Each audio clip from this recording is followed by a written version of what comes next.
നിങ്ങൾ ഇപ്പോൾ ഏത് സ്റ്റേജിൽ കൂടി കടന്നു പോവുകയാണെങ്കിലും നിങ്ങൾ മനസ്സിൽ ഉറപ്പിച്ചോളൂ, ഏതോ ഒന്ന് നല്ലത് വരാൻ പോകുന്നു എന്ന്. കാരണം എന്താണെന്ന് പറയട്ടെ, nature is preparing you for that.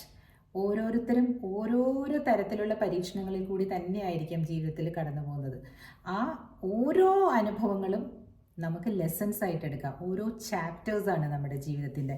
അതുകൊണ്ട് ആരും പെട്ടെന്ന് തന്നെ ഇങ്ങനെ ഒന്നും നിരാശരാകേണ്ട കാര്യമില്ല. എല്ലാവർക്കും ഒന്നല്ലെങ്കിൽ ഒന്ന് വന്നു കഴിഞ്ഞതിന് ശേഷം മാത്രമായിരിക്കും അവർ അടുത്ത സ്റ്റെപ്പിലേക്ക് പോയിട്ടുണ്ടാവുക. അപ്പം നമ്മൾ ഉദാഹരണമായിട്ട് എടുക്കേണ്ട കാര്യങ്ങൾ എന്തൊക്കെയാണെന്ന് വെച്ചാൽ, ചില സമയങ്ങളിൽ ചിലർ അല്ലേ, അവർക്ക് ഒരു അനുഭവം, വളരെ തിക്ത അനുഭവം, ഡൈവോഴ്സ് തന്നെ ഇരിക്കട്ടെ, കടന്നു കഴിഞ്ഞായിരിക്കും വരുന്നത്.